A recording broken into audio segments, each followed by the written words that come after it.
নমস্কার বন্ধুরা, বাছাই করা গল্পগাথা বাই সঙ্গীতা অডিও বুক চ্যানেলের নতুন একটি পর্বে আপনাদের সবাইকে স্বাগত জানাই। আশা করি আপনারা ভালো আছেন, সুস্থ আছেন। আজ আপনাদের শোনাব বিখ্যাত লেখক সুবোধ ঘোষের লেখা সমাপিকা। গল্প ও গল্প পাঠ সম্পর্কে আপনাদের মূল্যবান মতামত কমেন্টের মাধ্যমে অবশ্যই জানাবেন। ভালো লাগলে লাইক ও শেয়ার করবেন আর চ্যানেলটিকে সাবস্ক্রাইব করে আমাদের পাশে থাকবেন। তাহলে শুরু করা যাক আজকের গল্প। আজকের গল্প সুবোধ ঘোষের লেখা সমাপিকা।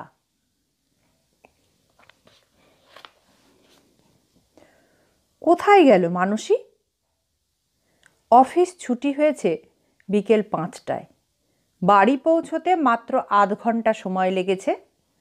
এখন শুধু এক কাপ চা খেয়ে নিয়ে মানসীকে সঙ্গে নিয়ে বের হবে তাপস। চৌরঙ্গীর সেই সিনেমা ভবনের কাছে 6টার মধ্যে পৌঁছে যেতে পারা যাবে। সাধারণ ক্লাসের সিট যদি নাও পাওয়া যায়, তবে অসাধারণ ক্লাসে 2টো সিট পাওয়া যাবে নিশ্চয়। না হয়তো স্পেশাল ক্লাসের সিট, তাও যদি না পাওয়া যায় তবে ছোট একটা বক্স তো পাওয়া যাবেই। আজ গোটা 50 টাকা হেসে খেলে ছড়িয়ে দিতেও রাজি আছে তাপস। কাল জেনেছিল তাপস মাইনে বেড়েছে। 3 বছর ধরে 250 টাকাতে ঠেকে থাকা মাইনেটা এক দফাতে বেড়ে গিয়ে 450 টাকায় দাঁড়িয়েছে। রিটায়ার করে গেলেন যে সুকান্তবাবু, তাঁরই জায়গায়, অর্থাৎ জেনারেল ম্যানেজারের সেকেন্ড অ্যাসিস্ট্যান্টের পোস্টে পার্মানেন্ট হয়েছে তাপস। 200 টাকা মাইনে বৃদ্ধির সৌভাগ্যটিকে আজ 100 টাকারও একটা খুশির খরচ দিয়ে অভ্যর্থনা করতে রাজি আছে তাপস। এখনই বের হয়ে গেলে আর একটা ট্যাক্সি ধরে নিতে পারলে 6টার আগেই সেই সিনেমা ভবনের কাছে পৌঁছে যেতে পারা যাবে। ছবিটাকে শুরু থেকেই দেখতে পাওয়া যাবে। কিন্তু মানসী কোথায়? ঝি ভানুর মা বলে, বৌদি কোথায় গেলেন আমাকে কিছু বলে যাননি। আমাকে শুধু বলে গেছেন ঘর পাহারা দাও আর দাদাবাবু এলে পাশের বাড়ি থেকে চা এনে দিও। পাশের বাড়ির রানুদিকেও বলে রেখে গেছেন। তাপসের চোখে বেশ কঠোর একটা ভ্রুকুটি শিউরে ওঠে। কখন বেরিয়েছে তোমার বৌদি? ভানুর মা বলে, আপনি অফিস যাবার একটু পরেই। তাপস জিজ্ঞাসা করে, প্রায়ই এভাবে বেরিয়ে যায় বোধহয়? ভানুর মা বলে, তা আমি কি করে বলবো গো দাদাবাবু, আমি তো সেই সকালে বাসন মেজে চলে যাই, আসি আবার বিকেলে। তাপস সেই রকমই কঠোর, গম্ভীর ও অপ্রসন্ন একটা মুখ নিয়ে যেন আনমনার মতো বিড়বিড় করে, তার মানে প্রায়ই বেরিয়ে যায় আর আমি অফিস থেকে আসবার আগেই ফিরে আসে। আজ বোধহয় সন্ধ্যার পরে কিংবা রাত করে ফিরবে বলেই। হ্যাঁ, একটা ব্যবস্থা করে গেছে মানসী। ঘর পাহারা দেবার জন্য ভানুর মাকে রেখে গেছে, তাপসের চায়ের জন্য পাশের বাড়িতে বলে গেছে। চমৎকার থিয়েটার করতে পারে মানসী। তাপসের চোখের কাছে বেশ চতুর আর কপট একটা মায়ার আবরণ ঝুলিয়ে রেখে দিয়ে ভয়ানক একটা ইচ্ছার অভিসারে বের হয়ে গিয়েছে। 3 বছর হলো বিয়ে হয়েছে। বিয়ের পর সেই যে এই বাড়িতে এসে ঠাঁই নিয়েছে মানসী, তারপরে আর একটি দিনের জন্যও এলগিন রোডের বাড়িতে যায়নি। দমদমের এক নিভৃতে তাপসের এই বাসা বাড়িটাকে একেবারে চিরকালের ঠাঁই মনে করে সুখী হয়ে গিয়েছে মানসীর অন্তরাত্মা। মানসীর চোখে মুখে যেন সেই রকমের একটা তৃপ্তির স্বীকৃতি ঝকঝক করে হাসে। অথচ মানসী জানে 3 বছর আগে মানসীর অদৃষ্টটা এলগিন রোডের একটা বিরাট বাড়ির অন্তঃপুরে গিয়ে ঠাঁই নেবার জন্য ব্যস্ত হয়ে উঠেছিল। পুলক বিশ্বাসের মতো বড়লোক ছেলের সঙ্গে যার বিয়ে প্রায় অবধারিত ছিল, তাকেই দমদমের এই ৮০ টাকা ভাড়ার বাড়িতে উঠে আসতে হয়েছে। এলগিন রোডের জ্যাঠামশাইয়ের বাড়ি, যে বাড়ি পুলক বিশ্বাসের সঙ্গে মানসীর বিয়ে দেবার জন্য অনেক আশা আর চেষ্টা করেছিল, সে বাড়ির বিরুদ্ধে যেন একটা অভিমান আছে মানসীর মনে। তা না হলে এই ৩ বছরের মধ্যে একদিনের জন্যও এলগিন রোডের জ্যাঠামশাইয়ের বাড়িতে যায়নি কেন মানসী? মানসীকে হেসে হেসে কতবার প্রশ্ন করেছে তাপস। ব্যাপারটা কি হয়েছিল লজ্জা না করে বলেই ফেলো না, সে বিয়ের চেষ্টা ভেঙে গেল কেন? মানসী বলে, আমি কি করে বলবো? তাপস বলে, তুমি কিছুই জানো না? না। তাপস জিজ্ঞাসা করে, পুলক বিশ্বাসের বাবা তোমার জ্যাঠামশাইয়ের কাছে অনেক টাকার পণ দাবি করেছিলেন? জানি না। তাপস আবার জিজ্ঞাসা করে, পুলক বিশ্বাস রাজি হয়নি? তুমি রাজি ছিলে কিনা সেটা তো জানো? জানি বই কি। তাপস জিজ্ঞাসা করে, কি? আমি রাজি ছিলাম। তবে তো মনে হচ্ছে তোমার মনে বেশ একটা কি এই একটা আক্ষেপ আছে। ছাই আছে। তাপস জিজ্ঞাসা করে, তবে এলগিন রোডের জ্যাঠামশাইয়ের বাড়িতে যাও না কেন? একদিন হয়তো যাব, কিন্তু এখন যেতে ইচ্ছে করে না। কেন? ও বাড়িতে গেলে পুলক বিশ্বাসের বাড়িটাকে দেখতে পাওয়া যায় বলে? মানসী বলে, সেটাও একটা কারণ বটে। আর কি কারণ থাকতে পারে? কত কারণ থাকতে পারে, সেসব জেনেই বা তোমার লাভ কি? তাপস বলে, আমি তো বুঝতে পারছি না আর কি কারণ থাকতে পারে। মানসী হাসে, তোমাকে বিয়ে করতে আমি রাজি হয়ে গেলাম কেন, এরকম একটা প্রশ্ন তো সে বাড়িতে থাকতে পারে।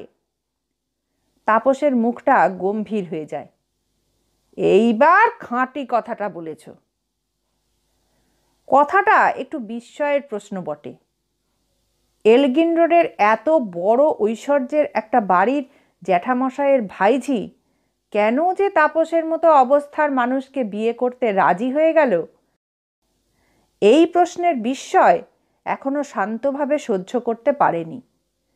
এলগিন রোডের জ্যাঠামশাই আর জেঠিমা, জেঠিমারই আত্মীয় হন এক মহিলা, যিনি হলেন তাপসের বন্ধু মিহিরের মা।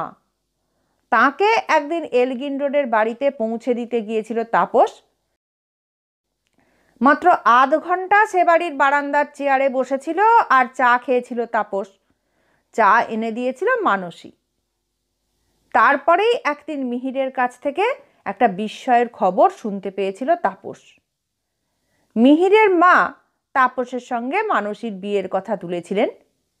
মানসীর জেঠিমা বলেছিলেন, তা হয় না, মাত্র ২৫০ টাকা মাইনে পায় ছেলে, তার সঙ্গে না, মানসীর মতো মেয়ের বিয়ে একেবারে অসম্ভব। কিন্তু মানসী নাকি বলেছিল খুব সম্ভব। তারপরেই একদিন বিয়ে হয়ে গেল। মনে হয়েছিল তাপসের মানসী যেন কারো ওপর রাগ করে কিংবা ভাগ্যটারই উপর রুষ্ট হয়ে আত্মহত্যার মতো একটা কাণ্ড করবার জন্য তাপসকে বিয়ে করবার জেদ ধরেছিল। যাই হোক, আজ কোথায় গেল মানসী? সারদা পিসিমার বাড়িতে? ভোলা কাকার বাড়িতে? শাড়ি কিনতে কলেজ স্ট্রিট মার্কেটে? চিড়িয়াখানাতে? জাদুঘরে? তাপসের নিঃশ্বাসের মধ্যে ধিক ধিক করে সন্দেহটা জ্বলতে থাকে। ওসব জায়গায় যেতে হলে এমন একটা গোপনতার খেলা খেলবে কেন মানসী? তাহলে তো আগেই বলে রাখতো। ওসব জায়গায় যেতে হলে তাপসকে এড়িয়ে যাবারও কোনো দরকার হয় না, বরং এটাই স্বাভাবিক যে ওসব জায়গায় যেতে হলে স্ত্রী তার স্বামীর সঙ্গে যেতে চাইবে, একা যেতে চাইবে না, একা যেতে ভালো লাগবে না। আমি চা খাবো না ভানুর মা। বাড়ি থেকে বের হয়ে যায় তাপস। আর বুকের মধ্যে সেই সন্দেহময় কৌতূহলটা যেন হিংস্র হয়ে জ্বলতে থাকে। কোথায় গেল মানসী?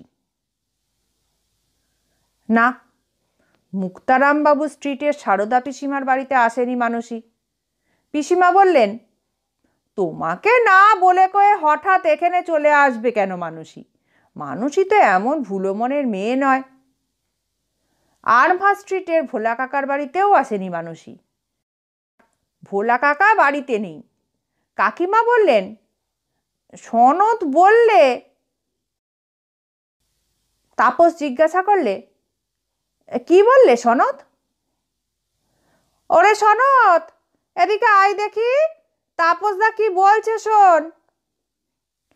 সনদ এসে বলে, হ্যাঁ বৌদিকে দেখেছি। কোথায়? ট্রামে। কোথাকার ট্রামে? ভবানীপুরের দিকে যাচ্ছিল যে ট্রাম, সেই ট্রামে। ঠিকই দেখেছে সনদ। ভবানীপুরের দিকে যাবার ট্রাম যে এলগিন রোড পার হয়ে যায়, ওই এলগিন রোডেই যে পুলক বিশ্বাসের সেই বাড়ি, যে বাড়ি একদিন মানসীর আসার স্বপ্ন হয়ে উঠেছিল। সাহেবি সাজে সেজে আর জামার বুকের বোতামে লাল গোলাপের কুঁড়ি ঝুলিয়ে লনের উপর পায়চারি করে বেড়ায় যে পুলক বিশ্বাস, তাকে মানসী আজও দু চোখের পিপাসা নিয়ে দেখে দেখে তার অশান্ত স্বপ্নটাকে শান্ত করতে চায়। সন্ধ্যা ঘনিয়ে উঠেছে। এলগিন রোডের পথের আলো ঝলমল করছে। এই তো জ্যাঠামশাইয়ের বাড়ি, আর তার পাশেই ওই তো পুলক বিশ্বাসের বাড়ি। ফটক বন্ধ। পুলক বিশ্বাসের বাড়ির বারান্দায় কোনো আলোও জ্বলছে না, কিন্তু তবু বেশ স্পষ্ট দেখতে পাওয়া যায় লনের উপর ঘুরে বেড়াচ্ছেন বিপুল এক প্রেমিকের গর্বিত মূর্তি, পুলক বিশ্বাস। আর তাঁরই পাশে এক তরুণীর মূর্তি। বুঝতে অসুবিধা নেই কে এই তরুণী, যার বিহুবল শরীরটা হেলে দুলে পুলক বিশ্বাসের পাশে পাশে হেঁটে গল্প করছে। মানসীর মুখটা স্পষ্ট দেখতে পাওয়া যায় না, যেন ভয়ানক এক আবছাময়ী মায়াবিনীর মতন মূর্তি ধরে গোপনে প্রেমিকের সঙ্গে স্বপ্নের কথা বলা বলি করছে মানসী। আর দেখবার কিছু নেই, আর জানবারও কিছু নেই, শুধু তাপসের নিঃশ্বাসের বাতাসটা যেন কথা বলছে। এবার বুঝলে তো অন্ধ, কত বড় এক কৌতুকিনী নারী দমদমের এক ৮০ টাকার ভাড়ার বাড়িতে এক ভদ্রলোকের স্ত্রী সেজে স্বামীর আত্মাটাকে ঠকিয়ে ঠকিয়ে দিন পার করে দিচ্ছে। ব্যাস, আর তো কিছু ভাববারও দরকার নেই।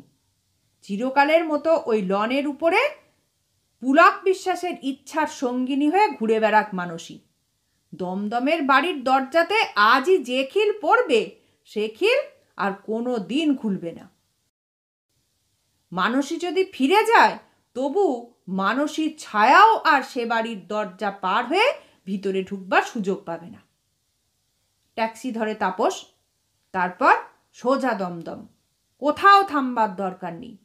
তাপসের আহত আত্মাটা যেন মানসী নামের একটা অভিশাপের ভয় চিরকালের মতো নিশ্চিহ্ন করে দেবার প্রতিজ্ঞা নিয়ে ছুটে চলে যায়। ট্যাক্সির পাওনা মিটিয়ে দিয়ে আর ঘরে ঢুকেই চমকে ওঠে তাপস। পাশের ঘরে যেন চুরির শব্দ বাজছে, স্টোভটাও শব্দ করে জ্বলছে, আর আলনার কাছে মেঝের উপর লুটিয়ে পড়ে রয়েছে একটা শাড়ি। তাপসের দুরন্ত সন্দেহের চোখ দুটো যেন স্তব্ধ হয়ে থাকে। সত্যি একটা প্রহেলিকা এসে ঘরের ভিতর ঢুকেছে, সত্যিই যে মানসী। মানসী বলে, কোথায় গিয়েছিলে? ভানুর মা বললে তুমি চা না খেয়ে হন্তদন্ত হয়ে বেরিয়ে গিয়েছ। তাপস বলে, আমি তো হন্তদন্ত হয়ে ছুটেছিলাম, কিন্তু তুমি আমাকে না বলে কয়ে সকাল 10টায় কোথায় গিয়েছিলে? মানসী হাসে, তাতে কোনো অপরাধ হয়েছে? তাপস বলে, এতক্ষণ ছিলেই বা কোথায়? মানসী এক পেয়ালা চা হাতে নিয়ে এগিয়ে আসে। কোথায় ছিলাম বলে তোমার মনে হয়? তাপস বলে, তুমি আগে জবাব দাও। মানসী বলে, চা খাবার আগে হাত ধুয়ে এটা খেয়ে নাও। তাপস জিজ্ঞাসা করে, কি এটা? দেখতে পাচ্ছ না, সন্দেশ চেনো না নাকি? দেখতে পাচ্ছি, সন্দেশও চিনি, কিন্তু বুঝতে পারছি না। মানসী বলে, কালীঘাটের প্রসাদ। কালীঘাটের প্রসাদ এখানে কেমন করে এলো? কালীঘাটে গিয়ে পুজো দিয়ে এলাম। কি বললে? পুজো দিয়ে এলে? মানসী বলে, মানত করেছিলাম। কিসের মানত? এই তোমার চাকরির উন্নতির মানত। একাই গিয়েছিলে নাকি? একা কেন যাব? পাশের বাড়ির হিরণদির সঙ্গে ছিলেন। তাহলে? অদ্ভুতভাবে হাসতে হাসতে মাথা হেঁট করে ফেলে তাপস, আর মানসীর হাত ধরে কি যেন বলতে চায়। এবার তাহলে তোমাকে আরও একটা মানত করতে হয় মানসী। মানসী বলে, আবার কিসের মানত? মানত করো আমার মাথাটার যেন একটু উন্নতি হয়।